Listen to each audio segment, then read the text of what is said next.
Você já orou com o coração apertado, sentindo que suas palavras batiam no teto e voltavam? Já teve a sensação de que Deus simplesmente ficou em silêncio? Pois é, não importa quanto tempo você caminha com Ele, em algum momento você vai passar por isso. E quando isso acontece, é desesperador. A gente acaba questionando: Senhor, onde tu estás? Por que não me responde? E se você já viveu isso, então esse vídeo é para você. Porque hoje a gente vai mergulhar numa das passagens mais intensas da Bíblia, o Salmo 28. Aqui, Davi está exatamente nesse ponto. Ele está clamando, suplicando, implorando uma resposta de Deus. E sabe o que ele sente? Que o céu está em silêncio.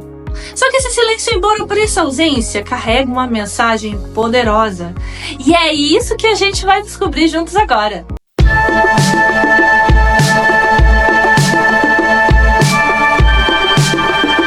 Olá, questionadores! Sejam muito bem-vindos por aqui. Antes de começar, que tal já se inscrever, dar o seu joinha e deixar um comentário para mim? E agora, sem mais delongas, bora pro vídeo. Davi começa o salmo dizendo: Senhor, eu clamo a ti, rocha minha, não fiques em silêncio comigo.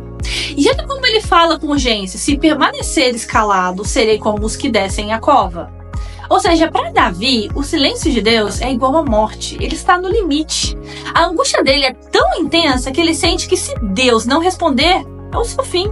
E talvez você já tenha sentido isso também, porque convenhamos, né? Eu também já passei por isso.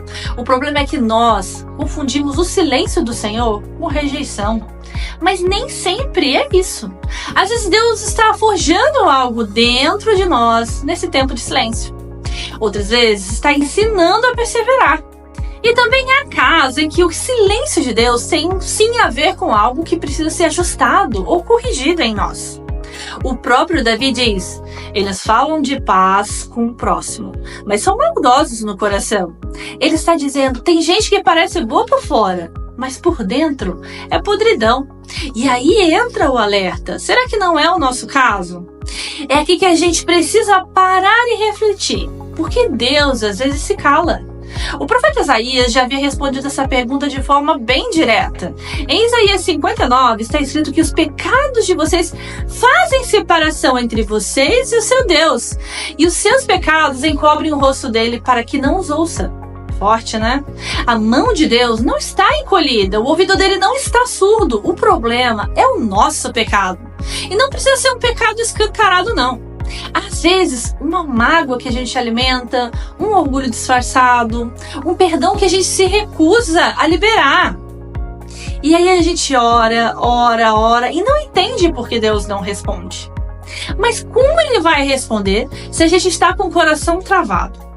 É como se as nossas orações esbarrassem em um teto de ferro.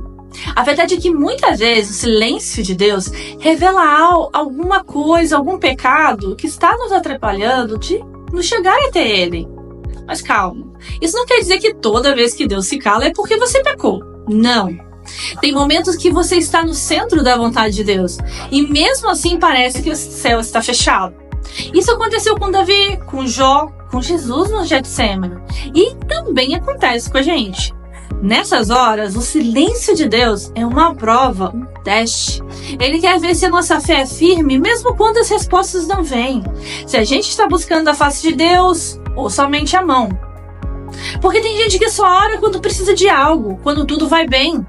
E aí, quando o silêncio chega, se desespera. Mas Davi, mesmo em silêncio, ele declara: o Senhor é minha força e o meu escudo. Nele meu coração confia e dele recebo ajuda. Olha que lindo! Mesmo sem ouvir nada, ele confia. E esse é o segredo. E é aqui que vem uma virada surpreendente no salmo. Davi, que começou clamando, angustiado, termina louvando. Isso mesmo. Isso mostra que quando Deus parece calado, Ele está agindo. A mudança não foi na situação, foi no coração de Davi. E talvez seja isso que Deus quer fazer com você também. Ele quer fortalecer a sua fé, te ensinar a confiar sem ver, a adorar sem entender e a permanecer sem ouvir nada. Porque quem adora no silêncio está mostrando que ama a Deus pelo que Ele é e não pelo que Ele faz. E olha que interessante, Davi diz que Deus ouviu a voz de suas súplicas. Ou seja, Deus não estava surdo em nenhum momento. Ele estava ouvindo desde o início. Mas às vezes ele espera o momento certo para agir. Por isso, não desista. Continue orando, continue crendo, por mais que seja difícil. Agora talvez você esteja até pensando, ok, eu entendi que o silêncio de Deus tem um propósito, mas e quando eu percebo que eu estou em pecado? E agora? A resposta é simples: arrependimento. A grande diferença entre Davi e os ímpios está aqui. Davi pecou feio, adulterou, mentiu, matou, mas quando foi confrontado, ele se quebrantou. Já o ímpio não. O ímpio justifica o pecado, se orgulha dele, continua afundando. O crente, diferentemente do ímpio, ele, quando peca, ele sente o peso, sente vergonha e corre para Deus. E Deus perdoa. Porque diz a palavra do Senhor, se confessarmos os nossos pecados, Ele é fiel e justo para perdoar. Por isso, se o silêncio de Deus revelou algo que precisa mudar na sua vida, não fuja, não tenha medo, volte correndo para o Senhor. Deus ama perdoar. Aquele que principalmente está com arrependimento genuíno. Ele tem prazer na misericórdia, e é isso que nos torna diferentes dos ímpios. Não é que somos melhores, é que temos um Pai que nos perdoa quando nos arrependemos de verdade. E mais, Deus faz distinção entre os que são dele e os que não são. Você se lembra das pragas do Egito?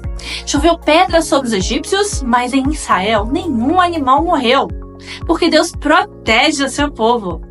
Mas às vezes Ele permite que a gente passe pelas mesmas aflições que os ímpios, só que com um propósito bem diferente. Para o ímpio isso é juízo, mas para nós é crescimento. José foi vendido pelos irmãos e foi parar no Egito. Parecia tragédia, mas virou bênção. Deus o transformou em governador e salvou toda a família dele. É isso que acontece com quem anda com Deus. O sofrimento não é o fim, é ferramenta. Deus usa até o mal para nos fazer o bem.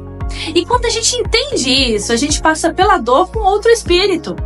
Não como uma vítima, mas como alguém que sabe que está sendo moldado. E olha, até quando o crente adoece, é diferente.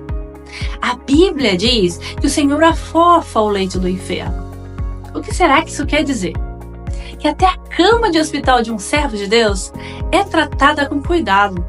Deus consola, dá força, dá paz. E os ímpios sofrem sozinhos, sem consolo, sem propósito. Por isso, meu irmão e minha irmã, lembre-se, nós não somos como o mundo. Nosso destino é outro. Nossa caminhada é outra. A graça de Deus está sobre nós. E mesmo quando o céu parece em silêncio, o nosso Deus está agindo. Ele está presente. Ele está te moldando, te ensinando, te amando. Porque é isso que um pai faz com os filhos que ele ama. Ele não nos deixa soltos. Ele nos forma, ele nos molda. Para fechar, Davi diz: bendito seja o Senhor, porque ouviu a voz das minhas súplicas. Lembra como ele começou pedindo para Deus não ficar em silêncio? Agora ele está dizendo, ele ouviu. E é isso que vai acontecer com você também. Pode demorar, pode parecer que nada está mudando, mas Deus está ouvindo. E no tempo certo, ele vai agir. Até lá, cultive um coração grato, pois gratidão é uma arma poderosa. E não é gratidão abstrata, daquela tipo, sou grato pela vida. É uma gratidão direcionada. Você é grato a Deus porque Ele é bom, porque Ele é fiel, porque mesmo quando você não vê, Ele está trabalhando. E isso já é suficiente. Então, se hoje você sente que Deus está em silêncio, não se desespere. Continue crendo. Porque o silêncio de Deus nunca é ausência, é preparação. E Ele sempre, sempre responde de alguma maneira. Você crê nisso? Bom, eu espero que você tenha gostado desse vídeo, por isso se você não se inscreveu ainda, essa é a hora. Também deixa seu like, comente e compartilhe com um amigo. Obrigada por ficar até aqui comigo no final, Deus te abençoe. Abraços, tchau, tchau.